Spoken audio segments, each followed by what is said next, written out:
పశ్చిమ గోదావరి జిల్లా పాలకొల్లు మండలం అగర్తిపాలెంలో మంత్రి నిమ్మల రామానాయుడు పర్యటించారు. తన సొంత రొయ్యల చెరువులను ఆయన సందర్శించారు.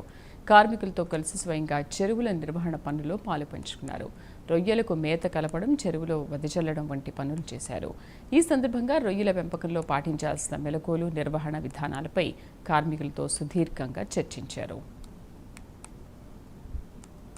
అంటే ఎన్నో ఒడిదుడుకులు, చెరువులు బాగు చేసుకుని లైమ్ అప్లై చేసుకుని సీడు పోసిన దగ్గర నుంచి వాటరు, సాయిలు మేనేజ్మెంట్ చేసుకుంటూ ఉరుములు, మెరుపులతో అకస్మాత్తుగా వచ్చేటువంటి వర్షాలు ఒక పక్కన, మొండు టెండలు, వడగాల్పులు మరొక పక్కన, ఇటువంటి ప్రకృతి ఆటుపోట్లను తట్టుకుంటూ చెరువులకి నిరంతరం కూడా కరెంటును అందించుకుంటూ రాత్రి పగలు హార్నెస్లు శ్రమించి ఆ రొయ్యలను పండించినటువంటి రైతుకు రొయ్యల ధర నిర్ణయించేటువంటి శక్తి లేదు. కానీ ఆ రొయ్యలకు ఉపయోగించేటువంటి ఆ యొక్క మేత, అదేవిధంగా సీడు, ప్రాసెసింగ్ ప్లాంట్స్ వాళ్ళు మాత్రం వాళ్ళ ఉత్పత్తులకి ధరలు నిర్ణయించుకున్నటువంటి పరిస్థితి ఉంటూ ఉంది.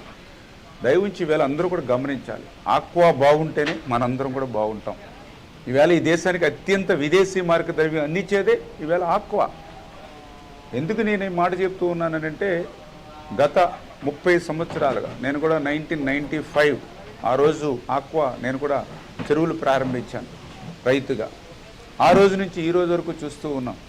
చెరువులు బాగుండి పట్టుబడులు బాగా వస్తే రేట్లు అమాంతం తగ్గించేస్తారు ప్లాంట్స్. అదే పట్టుబడులు లేవు, చెరువుల్లో సరుకు లేదు అనుకుంటే రేట్లు కొంత పెంచి మళ్ళీ రైతులకు ఆశ కల్పిస్తారు.